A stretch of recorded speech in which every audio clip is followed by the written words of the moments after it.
Bienvenidos a la clase de Teatro del Absurdo perteneciente a la asignatura Literatura de sexto año.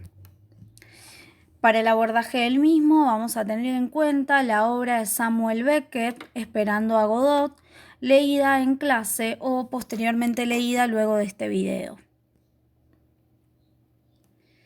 Bien, antes del siglo XX, durante el siglo XIX, el teatro va a cuestionarse sus reglas, pero en las primeras décadas del siglo XX, las vanguardias, por sus programas de experimentación estético y político, van a comenzar a cuestionar absolutamente todo y van a convulsionar todos los aspectos del quehacer teatral, desde el texto hasta la puesta en escena, la concepción del público, el uso y la creación del aspecto teatral.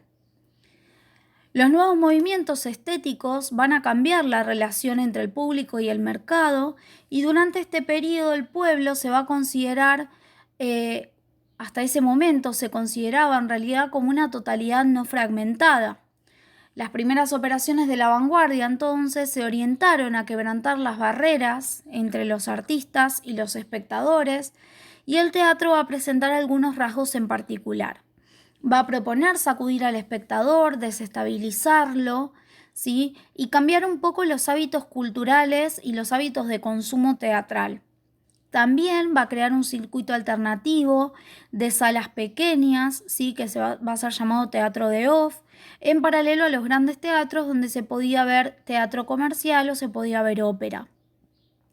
También va a ser un teatro de bajo presupuesto, donde vamos a ver pocos actores, escenas sencillas, sin tanta escenografía, y va a ser muy flexible también en cuanto al espacio de la sala y donde se representan esas obras.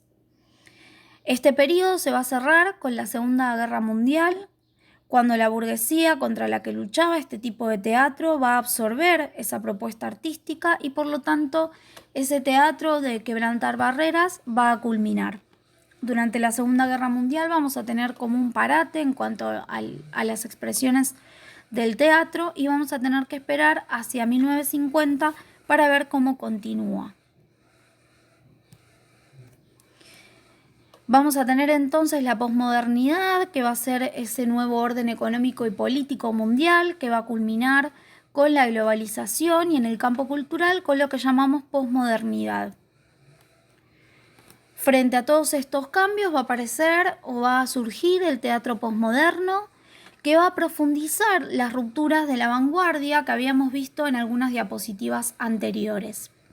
Y va a proponer también algunas características particulares como la resistencia a la interpretación. Las obras de teatro no van a mostrar un significado en sí, sino que va a promover la interpretación de los espectadores para que revelen un sentido profundo o un mensaje que le quiere dejar esa obra.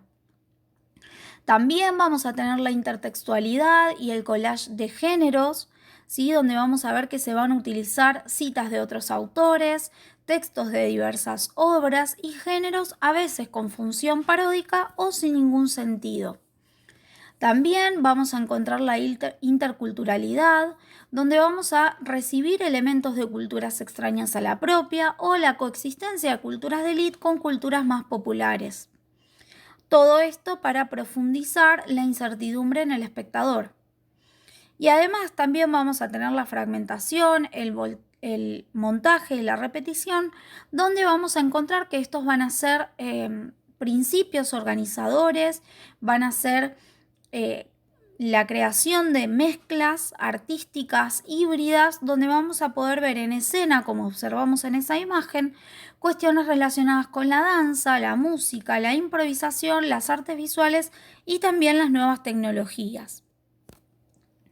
Entonces, con respecto a la teatralidad y las vanguardias, vamos a tener que durante el siglo XX el teatro europeo, sobre todo, va a generar distintas propuestas estéticas y sobre todo vamos a poder ver alto impacto en el teatro occidental, donde vamos a destacar dos tipos de teatros, el teatro de la crueldad y el teatro épico. Con respecto al teatro de la crueldad, va a tener sus fundamentos más bien surrealistas. La idea es reconectar el arte con la vida cotidiana y desautomatizar la percepción del espectador burgués para librarlo de las ataduras culturales. Esto lo que quiere decir es que no por ser de clase alta tenían que participar del hecho teatral, sino que también las clases bajas podían hacerlo y que no era una cuestión de clases. Entonces, en el teatro occidental vamos a tener también un entendimiento de teatro como ritual, donde todo forma parte de la puesta en escena, ¿sí? Y no solamente los actores, sino también el público. Y se va a tratar de una experiencia estética basada en lo imaginario, lo soñado y lo inconsciente.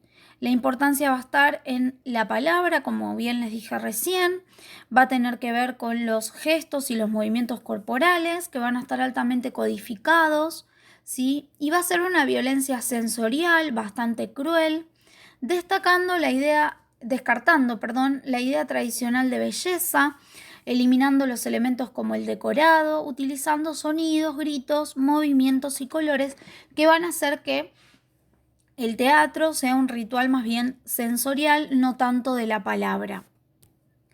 Por otro lado, tenemos el teatro épico, que se va a relacionar con una fuerte crítica al sistema capitalista, donde propone usar el placer y la diversión del espectáculo para promover esta crítica. ¿Sí? El teatro no debía producir en el espectador ni una catarsis ni una violencia sensorial, como habíamos visto con el teatro de la crueldad, sino que tiene que ver con un distanciamiento, ¿sí? Con un nudo central vinculado con los conceptos de extrañamiento de las vanguardias, y el objetivo general va a ser provocar un shock en el espectador que lo distancie del relato observado, pero que se vea atrapado, ¿sí? Por querer envolverse en esos sentidos y permitir la reflexión, ¿sí? Como vemos, por ejemplo, en el caso de Esperando a Godot, donde si bien la historia en sí no es profunda, nos genera esa sensación de, bueno, es muy extraño lo que está pasando, es muy raro y quiero saber qué es lo que va a pasar posteriormente.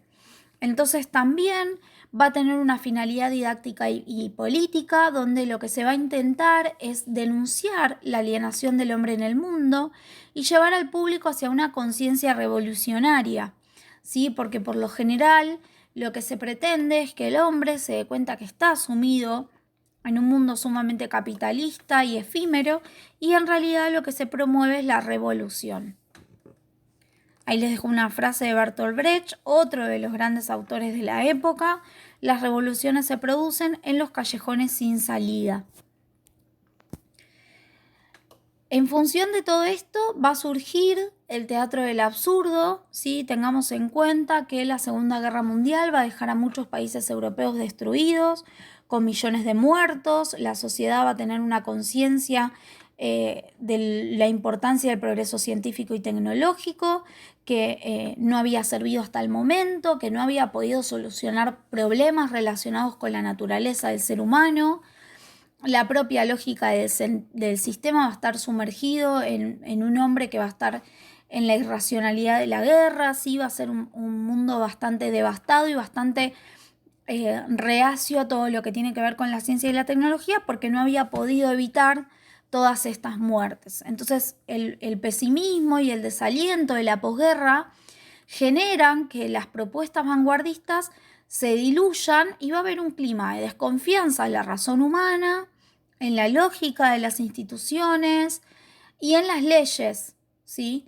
Y va a haber como una representación del vacío en este sentido, o sea, toda esta desconfianza de la razón humana, esto de lo ilógico que puede ser una institución, como un gobierno, por ejemplo, va a ser representado en el teatro como la representación del vacío de sentido, ¿sí? La desesperanza, la angustia existencial. Y estas son las características más importantes que va a tener el teatro del absurdo. Y el absurdo va a ser tomado como un sentido filosófico que va a ser elaborado por estos dos pensadores, Jean-Paul Sartre y Albert Camus, que van a plantear esto de la concepción del hombre absurdo, que es aquel plenamente consciente de la completa inutilidad de su vida y de la falta de sentido de su existencia. O sea, estamos en el mundo para nada, completamente absurdo la existencia del hombre. Entonces, en función de todo este desaliento colectivo, es que va a surgir también el teatro del absurdo. El teatro del absurdo básicamente va a explotar el sinsentido de la condición humana. El ser humano es un ser inútil que habita el mundo y que no tiene ningún sentido su existencia. Y va a tener tres características que son las que hablamos en clase y las que tiene la obra que leímos, que tiene que ver con el automatismo de la rutina, ¿sí? Esta repetición que está basada en los comportamientos sociales, en la repetición de acciones de forma automática que llevan a la pérdida de uno mismo, ¿sí? Como hablamos en clase, el hecho de levantarnos todos los días a la misma hora y hacer siempre las mismas cosas. Esto lleva a la rutina. En el caso de los personajes, vamos a ver que ellos van a ir todos los días al mismo lugar a esperar a Godot. La espera como tiempo vacío de sentido, ¿sí? La espera en un momento es un momento que va a estar entre dos momentos. Entonces va a tener como una función de que vamos a esperar porque algo va a suceder después, ¿sí? Como en el caso este que también hablábamos en clase, el hecho de esperar a que, por ejemplo, esta cuarentena se termine, esto de es una espera vacía de sentido. Dentro de esta espera a la vida normal, ¿podemos hacer algo? ¿Estamos perdiendo el tiempo? ¿Estamos creando alguna situación que nos enriquece como seres humanos? ¿O simplemente estamos esperando en un tiempo vacío? Y por otro lado, la incomunicación y el malentendido, donde el lenguaje va a presentar una serie de signos arbitrarios que nunca vamos a poder usar para ver la realidad, sino que tampoco va a comunicar nada. Entonces, el lenguaje, por ejemplo, se puede manifestar como un balbuceo, sí, como un juego de palabras. En el caso de la obra que leímos, la cuestión del lenguaje como transmisión de no sentido, porque ellos no se entienden, se olvidan de las cosas que vivieron. Y por otro lado, para profundizar en la obra de Beckett, que es el autor de Esperando a Godot, vamos a ver algunas características propias que tienen que ver con el teatro del absurdo, pero que también van a tener que ver con la dinámica de sus obras. Entonces, durante la Guerra Fría, de la amenaza constante de un nuevo conflicto bélico que pudiera destruir el mundo por completo, este autor va a rechazar el drama realista como el teatro político de Bertolt Brecht y va a construir un teatro que no había, en el que no había ni intriga ni acción. Entonces vamos a ver Esperando a Godot, que se va a estrenar en París en 1953. Originalmente el idioma es el francés, luego va a ser traducida al inglés por el mismo autor y después va a ser traducido a muchísimos idiomas. Va a tener la atención del público, pero para los críticos Beckett había hecho una imposibilidad teórica, o sea, representar un drama en el que no ocurre nada, donde se mantiene al espectador pegado a la silla, ¿sí? Porque no se sabe qué es lo que va a pasar después. Y en función de esta obra se va a observar que todas sus obras van a tener algunas características propias. La primera de estas características va a ser la representación en espacios dramáticos abiertos e indefinidos. Se van a presentar puestas en escena minimalistas, sin elementos escénicos. Por ejemplo, Esperando a Godot, solamente vamos a ver un árbol. O en ámbitos bien cerrados y claustrofóbicos, y como otro tipo de obras de él como final de partida. Vamos a tener también personajes sin dinámica psicológica. Los personajes parecen vacíos, resultan inaccesibles tanto para el actor como para el público. No se sabe nada, por ejemplo, en este caso de Vladimir y Estragon, sus motivaciones, no las sabemos, son incógnitas. Vamos a tener también diálogos que se van a volver monólogos, ¿sí? Los intercambios van a ser mediados por largos silencios o pausas que pueden dar la sensación de monólogos, intercalados más que conversaciones. El silencio y la pausa, si recuerdan el fragmento que leímos, está muy presente y poseen valor en sí mismos. Ese sentido también le da la crisis el aspecto de la crisis en la comunicación, del no saber qué estoy esperando. Va a haber operaciones de extrañamiento y distanciamiento. Esto tiene que ver con la interpretación del público, el uso de materiales diversos que vienen de la cultura popular, como el cine cómico, el clown, y también va a introducirse el humor negro y va a enfatizar en la importancia del sonido y de los gestos. Y también va a tocar temáticas existenciales, donde vamos a tener un mundo presentado como caótico y violento, y lo que va a hacer el autor es preocuparse por la fragilidad del ser humano, la conciencia como espacio de angustia y la contradicción de la subjetividad. O sea, el teatro de Beckett y sobre todo el teatro del absurdo se va a centrar en cuestiones que tienen que ver con lo sentimental, con lo profundo y que no tienen absolutamente nada que ver con lo material, sino que tienen que ver justamente con el vacío y con la inexistencia de esto material, con qué pasa en esa espera, como les decía en algunas diapositivas anterior. Acá les dejo 2 frases de Samuel Beckett. Es un autor bastante filosófico. Sus obras, si bien parecen que no tienen sentido, en realidad tienen un profundo sentido más que el que nosotros podemos percibir con la simple lectura, con la simple observación de la representación teatral, sino que son obras más profundas y que tienen que ver más con la existencia misma del ser humano, ¿sí? Y con este aspecto de el ser humano está aquí para nada. Entonces lo que dice es todos nacemos locos, algunos continúan así siempre. Y la otra dice lo intentaste, fracasaste, no importa, inténtalo de nuevo, fracasa otra vez, fracasa mejor, siempre con este aspecto de el ser humano nunca llega a ningún objetivo y siempre va a fracasar incluso hasta como especie. Espero que les haya gustado, que les sea de utilidad. Lo van a utilizar esta información y este análisis para posteriores trabajos. Que tengan muy buenas tardes.